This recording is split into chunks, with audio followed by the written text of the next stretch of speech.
Welcome to this episode of the Manage to Track podcast. Today I have Lotus Buckner with me. She is an HR leader and an author, and we're going to talk about how to improve workplace dynamics and create thriving, high-performing organizations.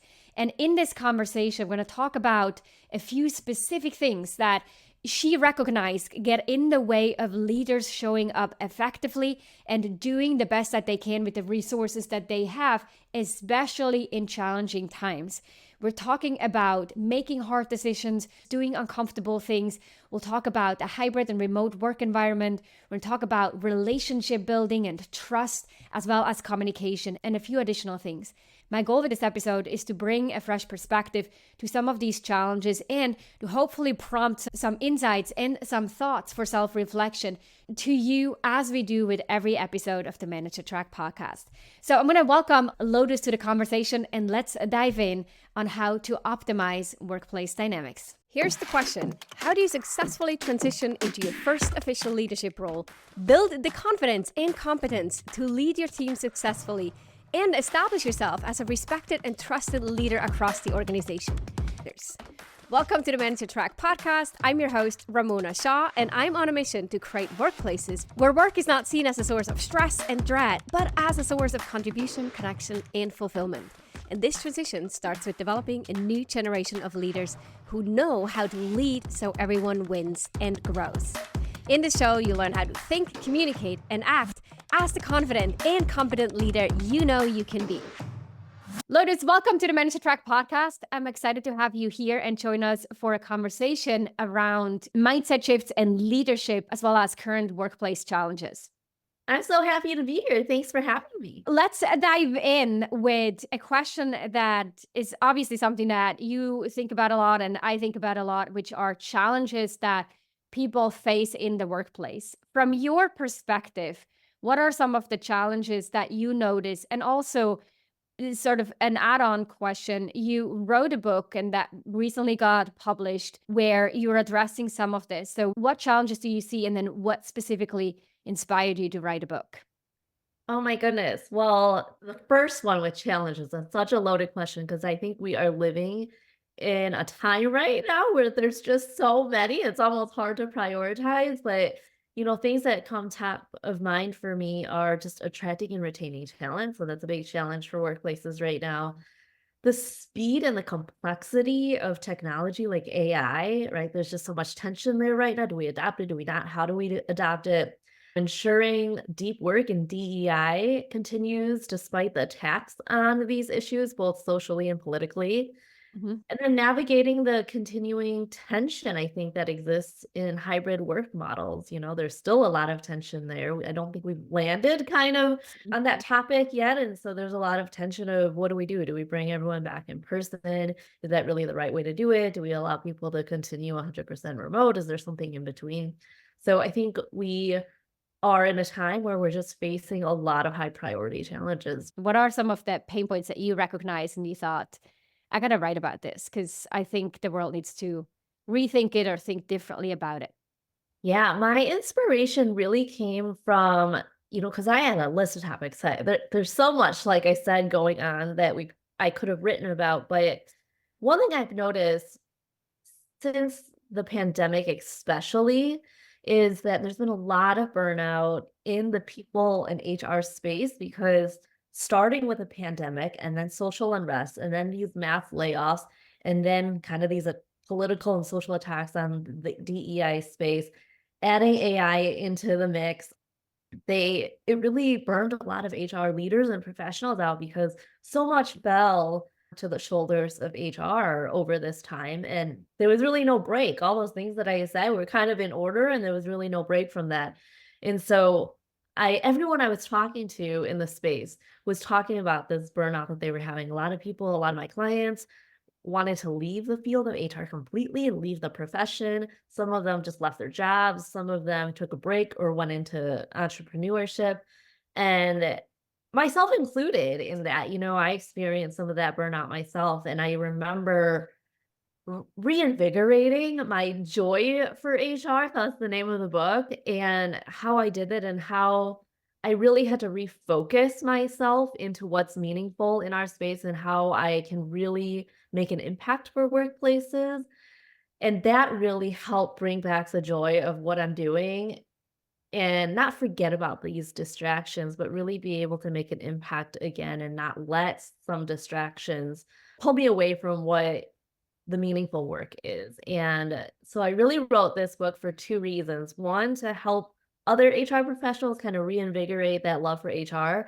But the bulk of the content is really targeted towards all executive leaders and senior leaders within companies and how the executive team can better partner with HR and how do we really build positive experiences for our employees and really help with all those issues, right? In the end, because the culture matters to talent attraction and retention. It helps with all these technology complexities and really focusing on what the right thing is, and certainly from the DEI perspective and just culture in general. So I think leadership is so important to that. So that was the inspiration. Beautiful. Well, one thing that you shared here that I want to call out is the mindset shift that you had, or the change in perspective from looking at the things that are draining and are difficult, that's made you lose energy or enthusiasm for the profession, versus then looking at what is it actually that got me in this space in the first place. Our minds are not built to look at the joyful things first. They are built to look Right. at the threats and the negative aspects first, because that's part of our survival instinct.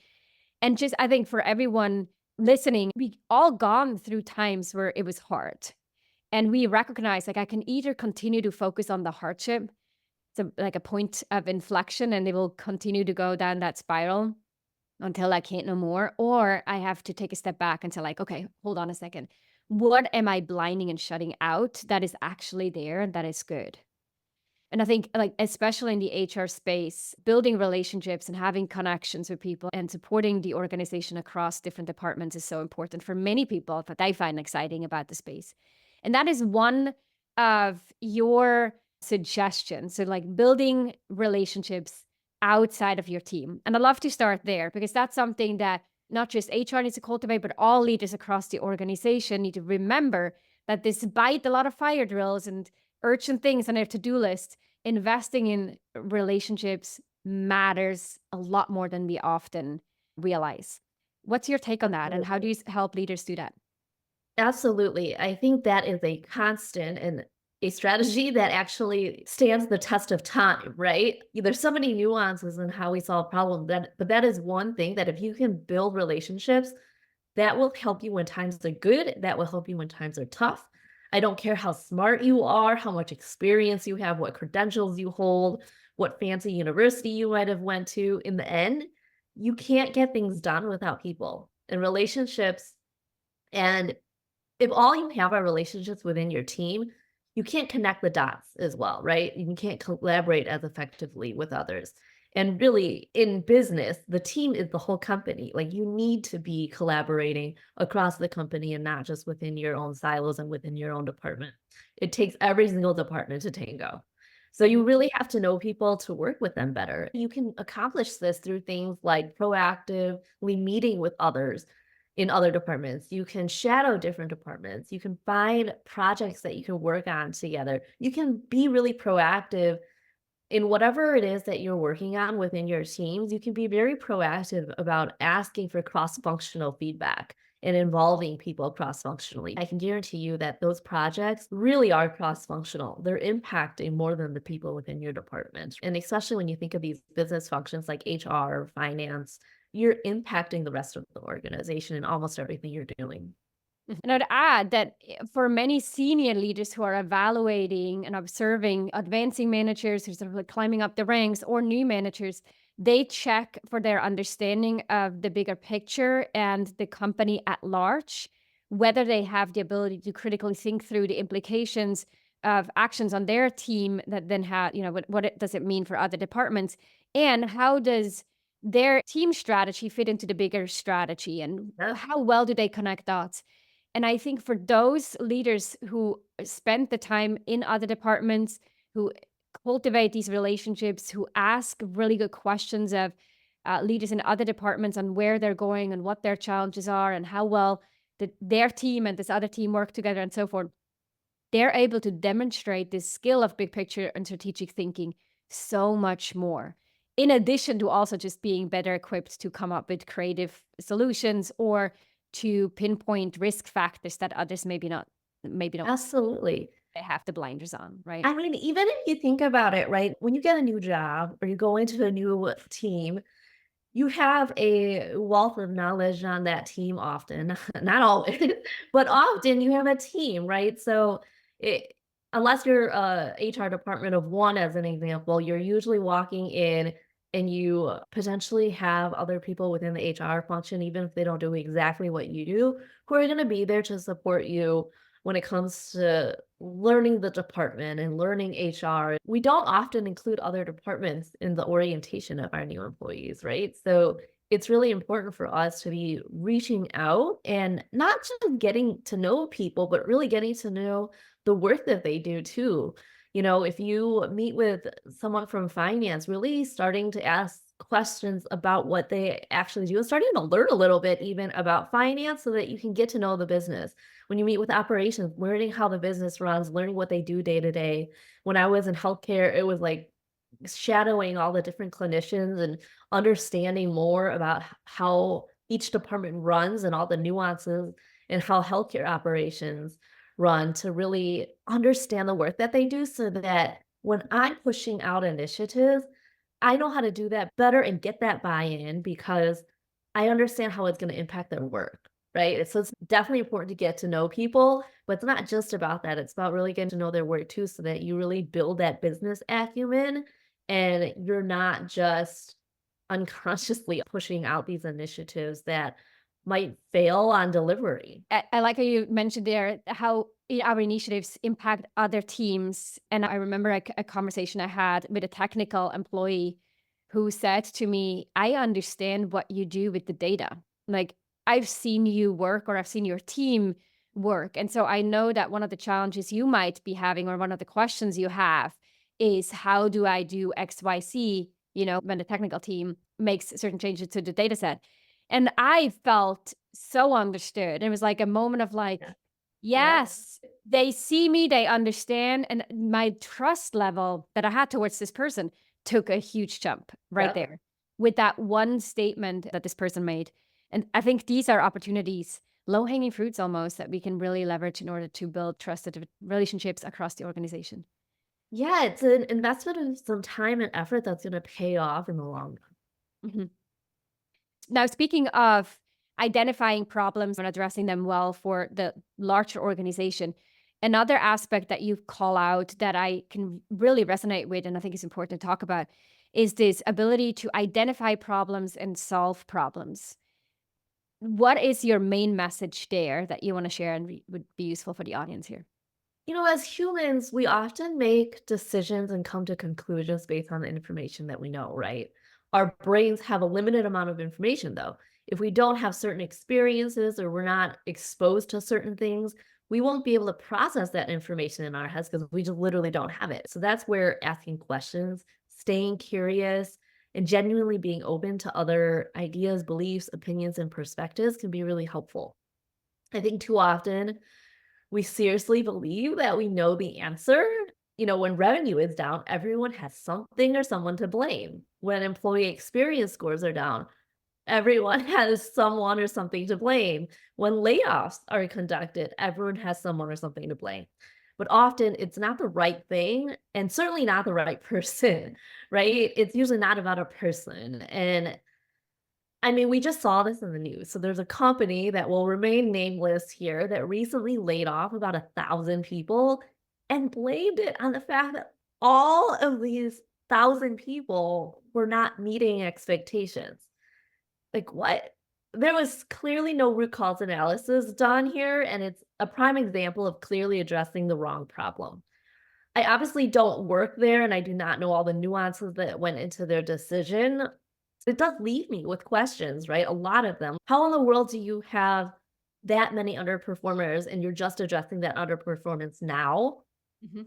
all at once for all 1,000 people and in the same exact manner? Like, why were these issues not addressed before to prevent some future problems? Why were there not other approaches taken to address performance issues for each individual? Because the way you address performance for one person is not the same that you should use for another person. And why are we communicating such a subjective view of 1,000 people's performance into the world and making it so much harder for these people to find their next job? And also, by the way, ruining your own reputation and the reputation of your company, right? Why was this even necessary? So, the strategy that I really recommend to answer your question is to do a root cause analysis before making drastic or quick decisions and jumping to solutions for problems. We really have to dive deep.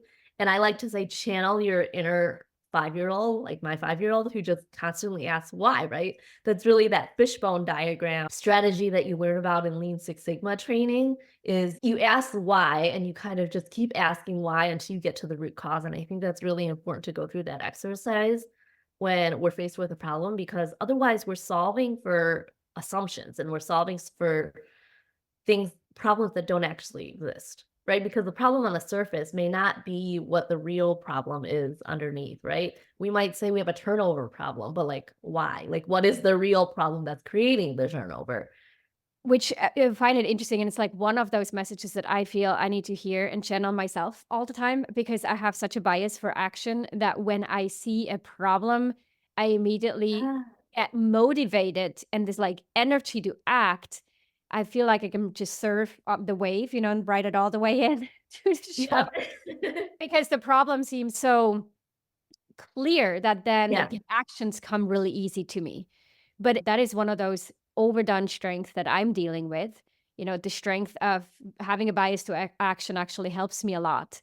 I forget that there are problems that I actually don't know the solution for, and I might be addressing the wrong problem, or I'm not spending enough time to really understand the problem and see all of the implications and then prioritizing as a result of that.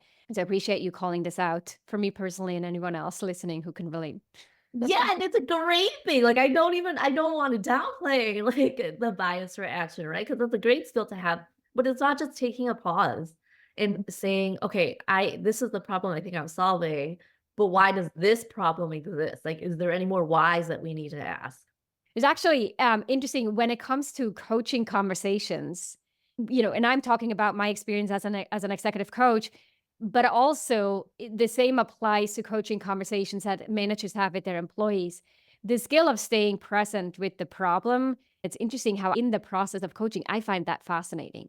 How Yeah. someone may explain to me a problem, and from the outside, objectively, when we're not the ones who are like feeling like we need to solve it, we're so much more capable to take a step back and say, hmm, is that so? Like, let's really look at the root cause. And I think when managers lean into this role and identity of a coach, not 100% of the time, but when applicable and when useful, to then take themselves out a bit, like distance themselves from the problem and saying, okay, let's challenge the assumptions at play here. What my Yeah. employee shares is the problem, and what others perceive it to be the problem. Is that actually true? How can I take that objective perspective versus immediately connecting to the problem with the employee, Exactly. but staying objective more for longer? And because of that, asking better questions. Yeah, I mean, we all need people to check us. We all need people to hold us accountable, right? Like accountability partners are so important. Coaches are so important.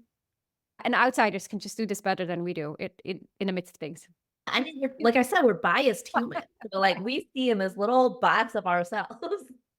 When I'm in the midst of the fire, someone needs to go like, "Wait a second, slow it down." It's like, "Yes, coach, I got you." Another one that often comes up, and most definitely we have an overlap in the world of HR leaders and leadership development and growth, as well as, from my perspective of supporting leaders with that growth, is this thing around discomfort, this big elephant in the room. What was the reason? I'm actually curious because it's a common challenge for most of us. But for some reason, you added that to the book because you think it's really relevant in how you see workplace issues come up or challenges for people. Tell me more about what inspired you to put that into the book. When I think about not just the world of HR, but what's happening in our world right now, what's happening in our country, what's happening in our politics, what's happening with leaders of countries throughout the world. It's not just us in the US. A lot of countries have been challenged with leadership as well. A- and there's just this divisiveness and polarization that has existed.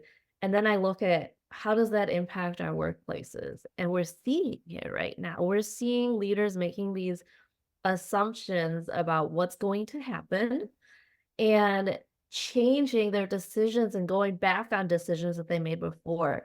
And so instead of focusing on doing the right thing, we focus on doing the thing that's going to cause the least tension at the moment, right? When after George Floyd, you saw, as an example, all these companies jumping onto the DEI bandwagon. I hate to call it that, but a lot of the work was performative, right? But you saw all the additional headcount, more companies standing up these functions, more work being done. So there's also really good work that wasn't being done before that started happening because of that, which I think is great. But what are we seeing now? We're seeing equity being diminished. We're seeing DEI departments being the first to get laid off across companies that put out these statements just a couple years ago, claiming that this was a huge commitment for them. So, all of these things, that's just one example, but there's just a lot of questions I have around the motives of leaders as I think about what's happened over the last several years, and that's kind of the motivation behind it. Why I thought it was really important to include here because it's really easy to say do the right thing. And I really believe that most people try to do the right thing. And when it's easy, it's easy. So that when we do it, it's when times are tough and when there's a really challenging situation that we're presented with, that's when discomfort sets in. That's when it doesn't feel as easy or as comfortable to stand up or step up or speak up. And I think that's when it's the most important because there are going to be people who may not feel comfortable Mhm. stepping up or speaking up at the time who something's impacting, right? So they need someone. We all need allies. We all need people to step up when things are really challenging. And so, my advice there is to do it scared. Mhm. I get that fear comes with standing up for something, but you have to do it anyways. And, something I used to work in healthcare, and in healthcare, doctors take an oath to do no harm. Mhm. Maybe I'm wrong, or maybe I'm onto something here, but what if leaders had to take a similar oath before they were allowed into such a position of power? But since I'm not some certifying body, I'll leave it as my advice that we as leaders can take our own personal oaths to do no harm and do whatever we can to step up and do the right thing, even when it's hard. It doesn't mean that you're going to be perfect. I'm not perfect. No one is. Even people who have been doing this work forever aren't perfect. But if we can really make that oath to ourselves and make that commitment to our teams, I think that our workplaces would be better and we would see stronger leadership. We throw management titles around these days, right? Like it's candy at a parade, and we wonder why so many people don't succeed at it. Right. Yeah, I mean, you definitely speak to the core of our COVID's mission with equipping leaders to do well and be successful, not just in their own eyes, but in the eyes of those that they lead. What you're pointing out here with doing the right thing and doing no harm, I think is an interesting one because we have to differentiate what is the harm, the perceived harm in the moment, thinking about sort of the short term consequences versus the long term Yeah. consequences. Because sometimes as leaders, we have to do those right things that there is an easier way out. There is a more comfortable way out. There is a less harmful, in quotation marks, way out by as simple as not providing the feedback, not delegating the work because, maybe this turns into a struggle or because they would feel challenged or they might say, why me? Why am I having to do this? Even if you think that would be the right decision to pass it on to this employee. And so dealing with the fact that we have to consider in any moment, am I optimizing for the short term because I don't want to have the sort of perceived harm or because I don't want to do something that's uncomfortable and someone's not going to like me. So I'm trying to manage my own emotional health along the way. Or am I actually doing the right thing because I think no matter what, this will be better for everyone involved over the course of the long term. But all those questions you just asked, right? That's exactly what we should be doing as leaders. Those questions will help us with that root cause analysis and being more thoughtful about our decisions, right? Like, there's no situation, even I've been doing this for so long, but every company I go to, every new team I go to, there's nuances.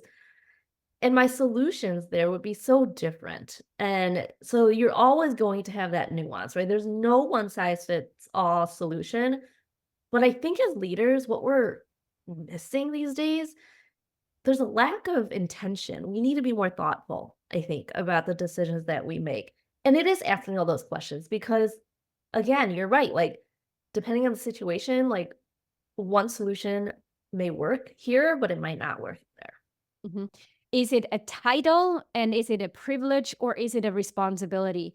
And if we talk back about this oath and doctors who really take their responsibility seriously, they know why they're putting all their training, the hours of practice, the critical thinking, the reflection, the debriefs, and all of that. Versus in a leadership role, if we don't take our roles as seriously and we don't recognize that the way that we show up, even our mood as we say hello in the morning, is directly impacting how the people on our team will feel.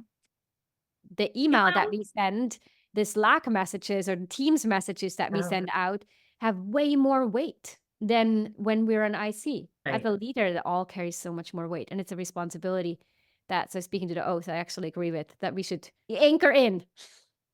Yeah, I really think that there needs to be something, and maybe I don't have the perfect solution, but there needs to be something there because I do think we throw these titles around a lot. And what makes it worse is we don't offer people an easy way out. So once you get that promotion, there's no easy way out. Can you make that salary? Can you back down without feeling like you let your entire team down, that you let your department down, that your reputation is going to be ruined? We don't have these paths for people to change once they get in and they feel stuck, right? Like Mhm. what happens if I get promoted? And of course, some people have demoted themselves, right? Like people have stepped out of leadership roles, but more often than not, I see people get in there and they feel stuck and they feel like that's the only path to success, career success, is to just continue down that leadership path. I agree, and especially if they feel they're not supported and that it would really be a chip on their shoulder if they did demote, even though they realize that's not what they wanted.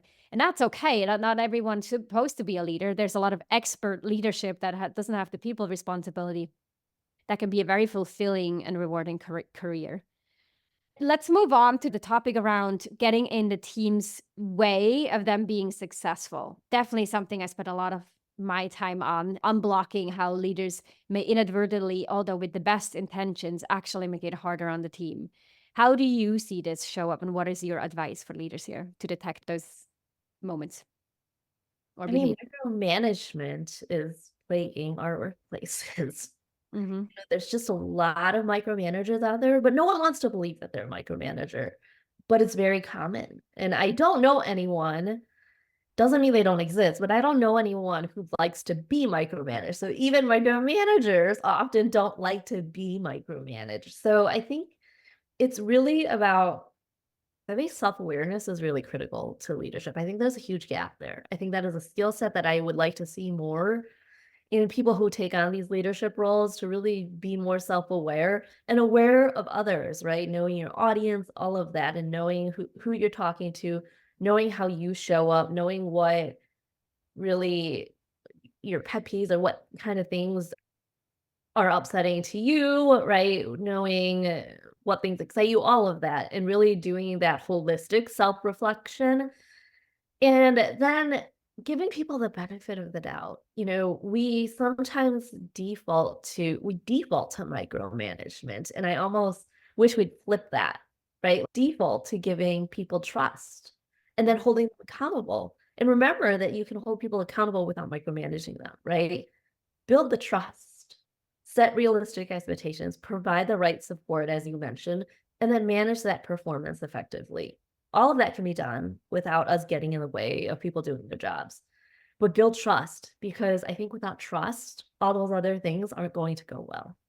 Mhm. How does this show up in a hybrid or remote environment?